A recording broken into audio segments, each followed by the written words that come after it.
Amigos, sean bienvenidos a Editorialmente, un programa de Garza TV, en donde convocamos a nuestros autores universitarios para platicar con ellos sobre su obra, sobre sus publicaciones y, bueno, enriquecer nuestro conocimiento de este mundo.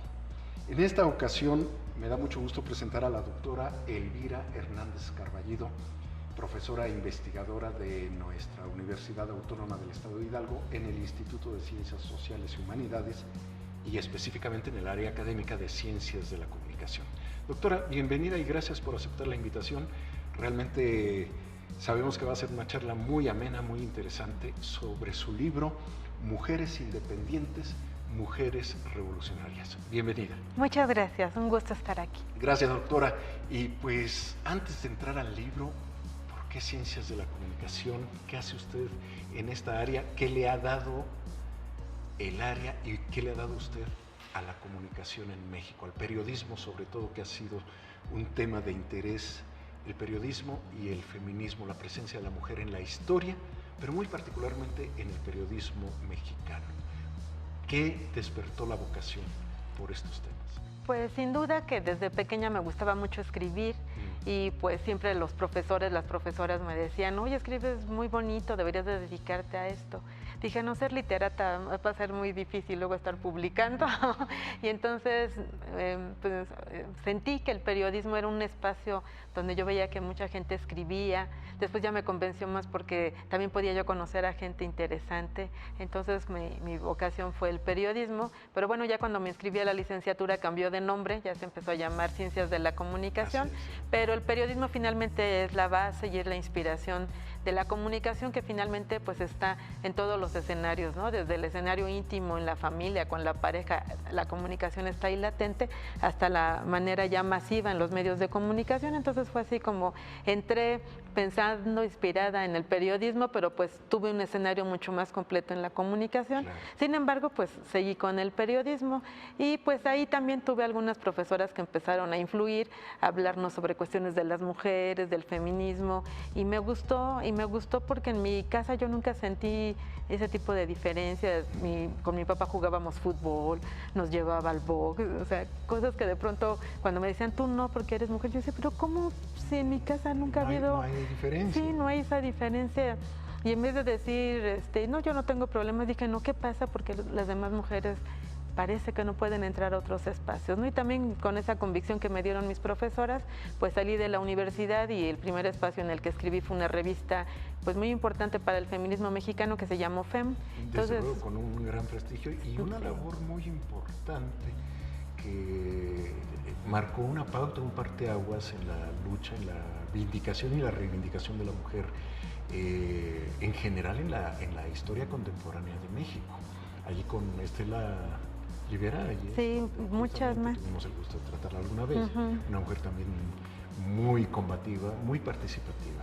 Sí, pues así empezó mi carrera en el periodismo, en la cuestión de mujeres, en el feminismo, y también, bueno, tuve suerte que algunos profesores que me recordaban con cariño me invitaron a dar clases. Entonces pues ya empecé, voy a cumplir 30 años dando clases, y entonces eso también me gustaba, y ya con todas estas ideas pues involucrarlos más en el periodismo, integrarlos a los grupos que yo tengo en las cuestiones de las mujeres, y pues también dentro de este espacio que ahora me da mi querida universidad, que es la Universidad Autónoma del Estado de Hidalgo, donde empecé y me hice investigadora, pues tener ese gran apoyo para empezar a buscar y a escarbar en temas sobre las cuestiones de las mujeres. Y pues aquí he podido hacer varias investigaciones que me llenan de orgullo, que las sigo queriendo mucho, desde buscar a las mujeres de Hidalgo hasta de pronto pues buscar a las mujeres en la historia de México.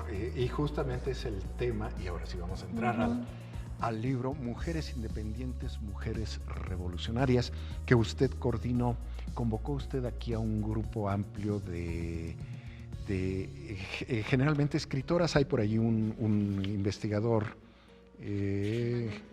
Manuel Toledo, pero lo demás son colaboradoras mujeres vinculadas al periodismo, a la investigación. Y aborda usted esto justamente para un libro que sale publicado con motivo del bicentenario del inicio de la independencia mexicana y el centenario del inicio de la Revolución Mexicana. Por eso, Mujeres Independientes, por eso Mujeres Revolucionarias. ¿Cómo nace la idea de este libro? Desde luego, el marco era el bicentenario y el centenario, pero la idea era reunir qué contenido. Pues también desde que estudié en el Colegio de México tuve la oportunidad de llevar una clase con una mujer muy importante que se llama Esperanza Tuñón, que nos empezó a poner otros lentes en las lecturas de la historia de México, y de pronto, pues sí, veíamos un vacío, que no había mujeres. Digo, hay hombres maravillosos que yo sigo admirando y queriendo, pero a un lado de ellos también hay mujeres muy significativas. Y entonces desde ese momento yo empecé con esa inquietud de empezarlas a buscar. Lo empecé a hacer con el periodismo, pero después también en esos espacios históricos, incluso el mismo periodismo me llevó a descubrir un texto que se llama Las mujeres periodistas en México, de Fortino Ibarra, de 1935. Sí, usted lo mencionó. Y él decía que Leona Vicario había sido la primera periodista mexicana, y pues eso sí sorprende. Una carta que he memorizado y que siempre que la repito me encanta, porque Lucas Alamandi un tiempo después dice que las mujeres de la independencia participaron porque seguían a los hombres y no por un ideal, y Leona Vicario le contesta con una argumentación, con una energía además espléndida, maravillosa, que le dice que las mujeres también tienen el ideal de la libertad y que no siempre el amor es el móvil de las mujeres. Yo ahí me enamoré de Leona Vicario, y entonces empecé a decir, bueno, si encuentro a ella, ¿cuántas más no hay que no sabemos dónde están, ¿no? Y que están injustamente olvidadas y perdidas en la historia. A mí me gustó muchísimo ese enfoque que le dan ustedes, porque efectivamente la historia no es exclusivamente una historia de hombres, ¿no? Sino es una historia de hombres y mujeres, es una historia de pueblo, y ustedes se dan a la tarea de buscar hasta debajo de las piedras qué mujeres, qué han hecho, y en ese sentido reúne usted pues a una serie de personas que se han dedicado mucho a esta. Por ahí tenemos algunos compañeros de trabajo como Josefina Hernández, como Elsa Ángeles, Sandra Flores, Rosa María González Victoria y Rosa María Valles, Dharma Reyes Canchola, la cineasta también, pero también invita usted a personas de otras instituciones, de la UNAM, a que participen, y bueno, nos regalan que es una veintena, un poquito menos de una veintena de artículos sobre la participación de las mujeres en estos dos momentos importantes de la historia mexicana, la Guerra de Independencia y la Revolución. De pronto uno diría, la independencia estarían como más difíciles las cosas para las mujeres, para su presencia y su participación, pero la Revolución no era menos. ¿Cómo marca usted la diferencia en una percepción desde su trabajo entre la actividad de la mujer en la independencia y la actividad de la mujer en la Revolución?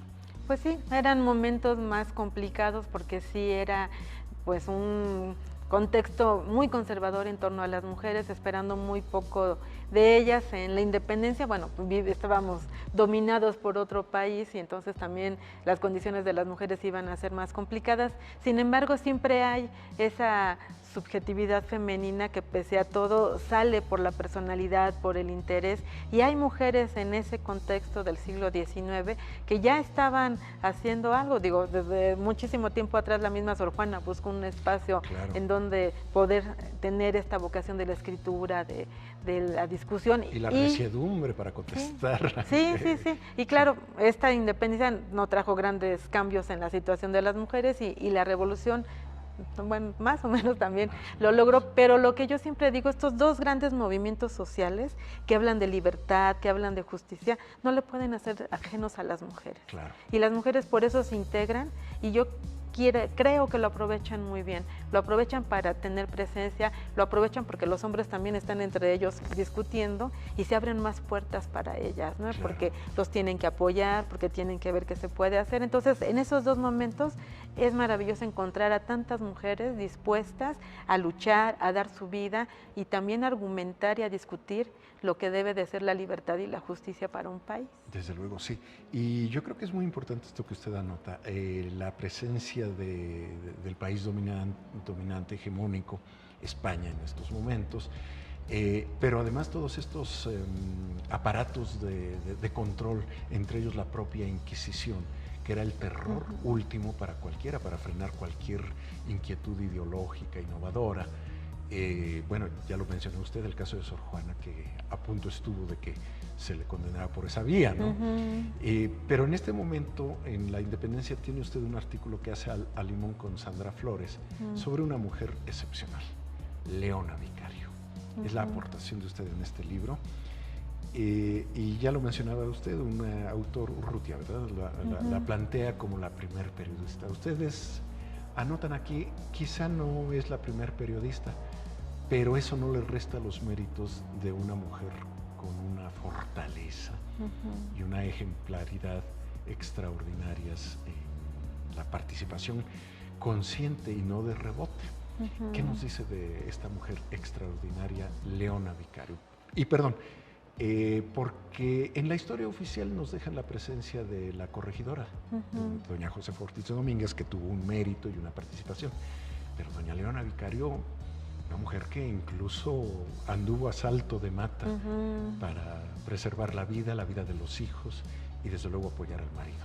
Sí. ¿Por qué le entusiasmó entrar con el tema de Leona Vicario? Bueno, pues desde mi tesis de licenciatura que hice, desde ahí la carta que ella escribe defendiendo el honor de las mujeres mexicanas en estos contextos de lucha, esta idea de que si era o no la primera periodista, ya que me encanta ir a la hemeroteca, fui a buscar en algunos periódicos, digo, no se veía su nombre, pero había cartas que nos hacen suponer que sí era lo que ella hacía, porque Por ahí en el artículo también ahí comentamos, Sandra y yo, que cuando la enjuician, una de las acusaciones que hacen es que era la corresponsal de los insurgentes, ¿no? Escribía cartas, llevaba cartas, que lo hacían muchas mujeres en la independencia, ¿no? Muchas veces con esta ventaja que a veces da estas grandes diferencias de género, pues una mujer era más fácil que se escondiera las cartas, las armas y que no las revisaran en algún trayecto, y bueno, Leona Vicario va a aprovechar esa situación, pero también va a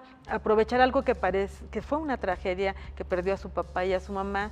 La adopta un tío, que por suerte el tío es pues el rector de la Pontificia Universidad de México, y claro, no la va a inscribir en la universidad, pero le dice, hija mía, aquí hay una gran biblioteca para que te distraigas. Que ella no desaprovechó. Y no la desaprovecha. Lee y lee muchas cosas que empieza ella a comprender a su manera, pero por suerte que coinciden con los ideales de la independencia. Sí. Y ahí también va a conocer a Andrés Quintana Roo, con quien va pues, a tener sí un romance y van a tener un amor, pero finalmente Leona Vicario también le dice, oye, si tú estás en contacto con los insurgentes, yo también quiero estar, soy una mujer rica, que también eso fue una gran ventaja, mi dinero quiero dárselos a ellos, quiero comunicarme con ellos, y entonces ahí ves a una mujer con decisión, una mujer que quiere participar, una mujer que escribe también y que se contacta con ellos, con Hidalgo, con Morelos, tiene ese contacto, pero que aparte sale a luchar, ¿no? Claro. Sale a repartir las armas y sale pues a parir a su hija en una cueva, que es lo que mucha gente dice. Verdaderamente interesante, y quiero que nos abunde un poco más de ello.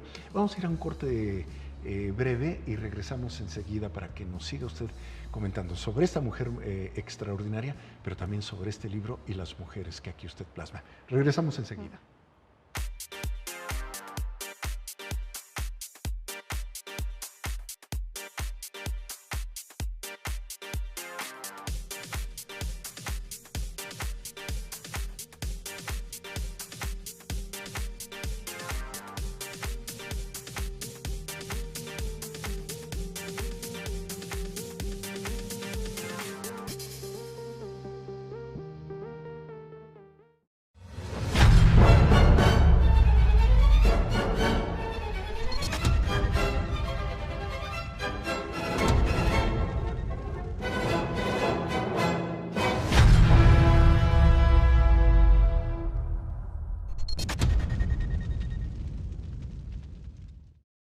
El candidato Morris, una mirada desde la comunicación política a la tecnopolítica electoral mexicana. Bienvenida, Sandra, te agradecemos que hayas aceptado la invitación para que nos platiques sobre este interesante libro.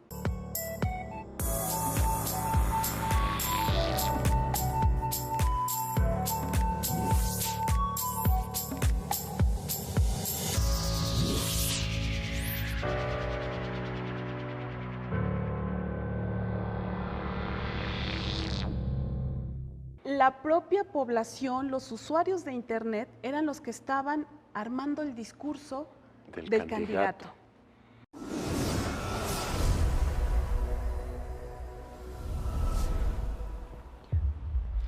Pues amigos, aquí regresamos para seguir platicando con la doctora Elvira Hernández Carballido sobre este extraordinario libro Mujeres Independientes, Mujeres Revolucionarias, que además en un lenguaje muy generoso de todos los autores, de todos los que intervienen, se lee con gusto y lo deja uno pensando, reflexionando, que yo creo que es la finalidad de todo libro y muy particularmente de este libro. Entonces nos hablaba usted de doña Leona Vicario. ¿Cuál es la conclusión que ustedes nos dejan en el artículo que plasman en este libro, doctora? Pues la importancia de recuperar a estas mujeres, ¿no? De ubicarlas en su contexto, de no esperar ni más ni menos, sino de comprender el momento que ellas estaban viviendo y que por eso es muy loable lo que realizaron, ¿no? Finalmente las mujeres no iban a la universidad, no votaban, no tenían muchas oportunidades de trabajar en los espacios públicos y Leona Vicario sale con esa decisión, enfrenta, porque después de la independencia, después de que en cierta manera se logran algunas cuestiones, Leona va a reclamar lo que ella perdió en ese tiempo de sus propiedades y no le hacen mucho caso y se pelea y argumenta. Además era una mujer combativa. Sí, muy combativa. Muy clara en sus razonamientos, o sea, contundente en sus reflexiones, en sus argumentos, entonces le tenían miedo. Sí, le tenían miedo. Realmente sí, pero Leona Vicario pues tuvo esa presencia y esa fuerza y recuperarla, sobre todo a mí lo que me encanta poder leerla, o sea, esas palabras de esas 2 cartas que publican el Federalista, pues te permiten acercarte más a ella, que a lo mejor con la corregidora no se logró tipo de discursos, pero con Leona Vicario sí, y pues sin duda marca una pauta, ¿no? Después ya ha seducido a mucha gente, se han hecho novelas sobre ella, obras de teatro, y hay gente que la recupera como si Hidalgo fue el padre de la patria, ella debería de ser la madre de la patria. Inclusive el propio López de Santana la reconoce como benemérita mujer de la historia de México, le rinde o busca rendirle homenajes. Tuvo una presencia. Y bueno, si me permite, cuando algún amigo tenga oportunidad de estar por San Miguel de Allende, le comentaba a usted, en la casa de don Miguel de Allende, en el centro de la ciudad, una casa hermosísima colonial, tuve oportunidad de ver a fin de año una escenificación sobre la vida y la participación de Leona Vicario en la independencia, con actores del lugar, pero muy bien puesta, muy bien investigada. Y ahora que leía el artículo de usted y Sandra, me hizo recordar esta actuación y de verdad cuánto interés por recuperar a estas mujeres. Y de las revolucionarias, de los artículos que hacen, ¿qué nos dice usted? Pues también ahí tenemos una presencia, a veces decimos revolución, incluso la portada del libro nos trae la primera imagen. La clásica imagen de los Casasola. Pero que es preciosa, que es significativa y que siempre nos conmueve. De la mujer. Y que se ubica en cualquier época. He visto que ahora hasta del metro o bajando del Tuzobús la han puesto a esta mujer maravillosa. Y por ejemplo ahí mismo viene una argumentación de quién era. ¿Quién era? Porque además, ¿sabe qué me recuerda esta fotografía? Aquella mujer afgana de los ojos verdes, que nunca nadie supo quién era, nunca nadie supo cómo se llamaba, a qué se dedicó. Hasta 40 años después vuelve el mismo fotógrafo a buscarla y la encuentra. Creo que inclusive no estoy seguro si le hace una segunda fotografía, más bien creo que sí la hace, pero no sé. Me recuerda lo mismo esta mujer, anónima del pueblo, pero que ha sido fotografiada y reproducida esta fotografía más veces de las que nos imaginamos. Sí, en todos los gran espacios. mérito a la Adelita. Sí, y que la representa, ¿no? Ahí con su reposo, con su manera, incluso la mirada. Y ya la foto más completa también es maravillosa porque vemos a más mujeres con diferentes formas de mirar, de vestir.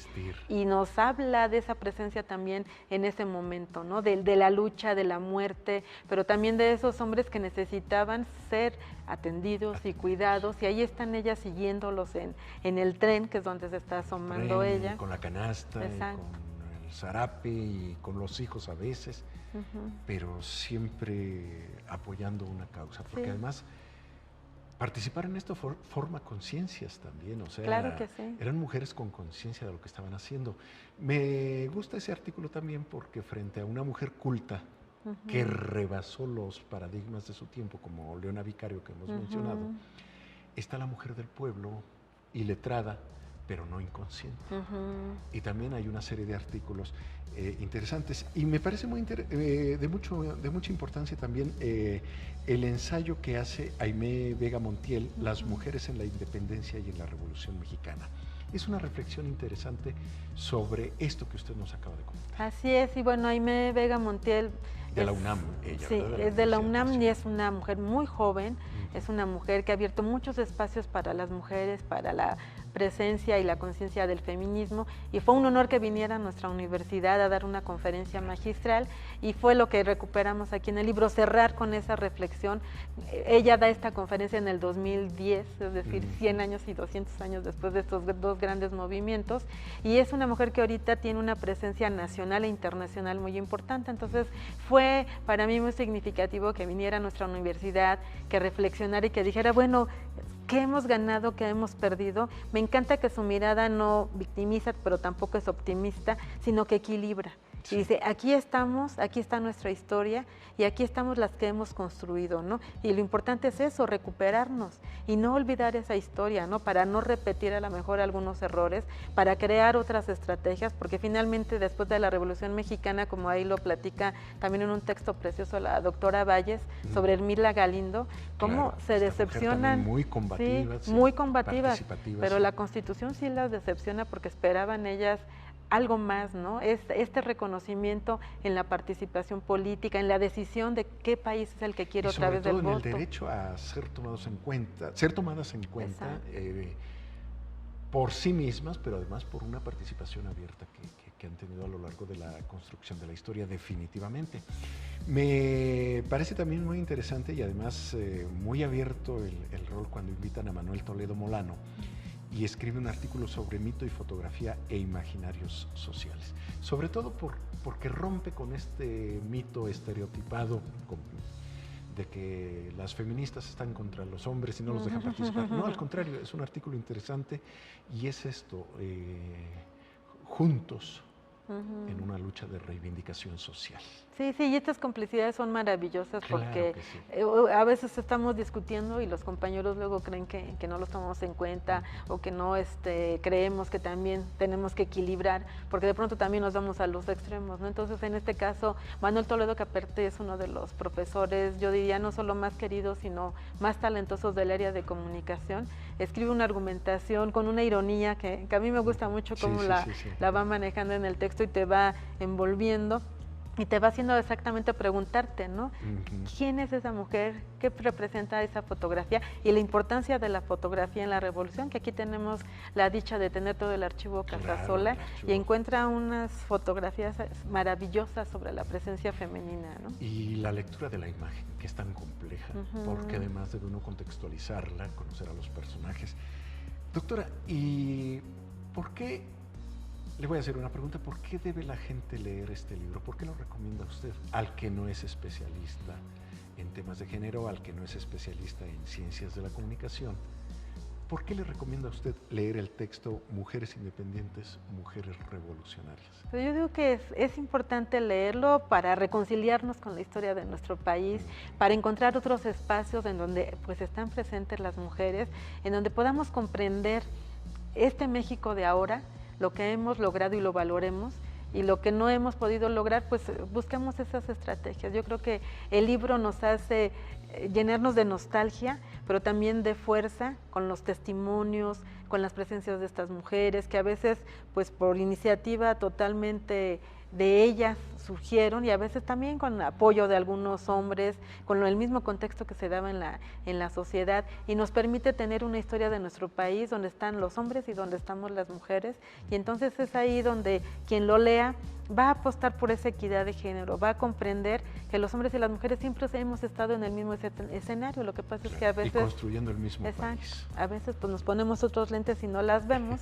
pero en este caso pues las 15, 16 cómplices que están en este libro creyeron en eso, ¿no? Y las buscaron y se pusieron a trabajar y compartieron estos textos también en espacios públicos y provocamos, ¿no? Provocamos a que la gente se empiece a preguntar, pero sobre todo lo que me gusta mucho cuando hemos hablado sobre este libro o llevamos esos temas, que muchas mujeres se llenan de seguridad, de decir, oye, pues sí, si en la historia hubo otras, yo también puedo hacer. ¿Por qué no puedo yo también? Sí, entonces yo por eso diría, los invitaría a que lo leyeran y como usted dice, pues es un libro que trata de ser muy sencillo, muy ameno, tal vez ahí la ventaja pero no de por que... ello menos no. profundo.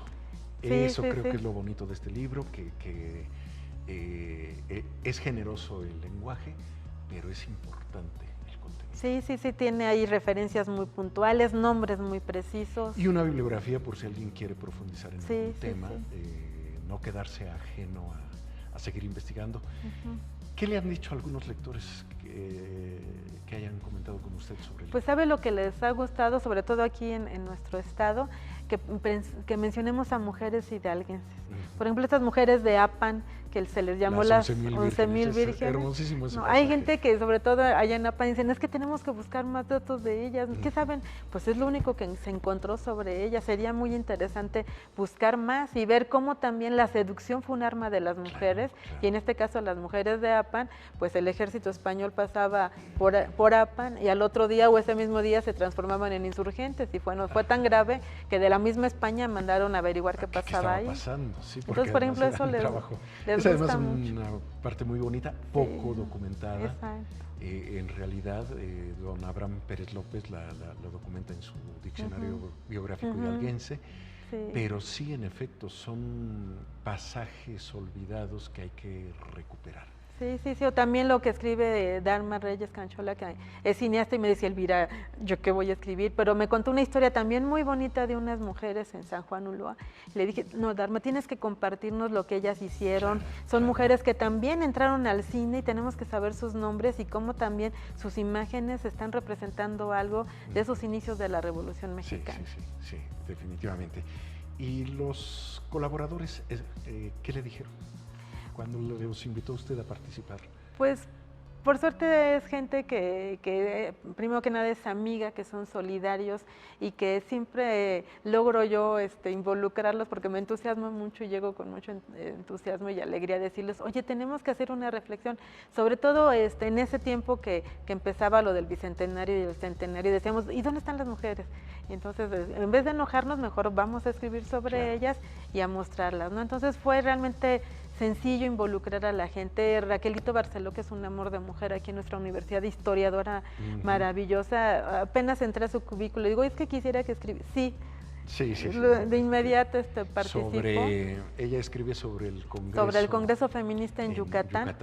En los tiempos de... Que también fue importante, ¿no? En los tiempos de la Revolución Mexicana. Son pues las primeras grandes reuniones de las mujeres, Carrillo ¿no? Puerto, ¿verdad? Ajá, Salvador Carrillo Puerto, personaje que también fue muy importante. Su hermana me parece que también interviene con mucha voluntad en estos trabajos. Sí. Y algunas, por ejemplo, Alex Ángeles siempre me dice que es periodista, pero le digo, pero los periodistas también hacemos investigación. Claro. No, se entusiasmó, que después digo, no, es que para qué me metiste, ahora tengo más interés. Entonces, realmente es un libro, como usted dice, sencillo, profundo, pero también es un libro que refleja una unidad y una integración y una manera de complementarnos entre las investigaciones y las investigadoras. Y también yo creo que eso le da un toque muy bonito al libro, porque son textos que se nota que se escribieron con mucho cariño, con mucho gusto y que se complementan muy bien todos. Claro, porque además usted, además de convencerse, es entusiasta de lo que emprende. Tenía que contagiarles esta vocación a los colaboradores. Así es. Y reitero el los por el compañero y las compañeras. Doctora, de verdad, un libro muy ameno, muy interesante, muy provocador de la reflexión y de la reflexión histórica, y además me da mucho gusto que lo mencionemos después de que ya pasaron 7 años de la conmemoración, pero las conmemoraciones, si bien se realizan en el año, en la fecha, en la efeméride, no deben quedarse allí, no. deben continuar. Así que pues le agradezco que haya aceptado la invitación, que nos haya obsequiado este trabajo que usted coordinó, Mujeres Independientes, Mujeres Revolucionarias, y pues queda la invitación para que lo consigan, lo consulten en las bibliotecas de nuestra universidad, posiblemente todavía haya algunos ejemplares en carácter librería de nuestra universidad, y pues ya habrá oportunidad que platiquemos de otro de los libros que usted nos ha permitido conocer en esta universidad. Doctora Elvira Hernández Carballido, muchísimas gracias. Gracias. A usted que nos ha seguido en este programa, gracias, y pues lo esperamos en la próxima emisión de Editorialmente. Buenas tardes.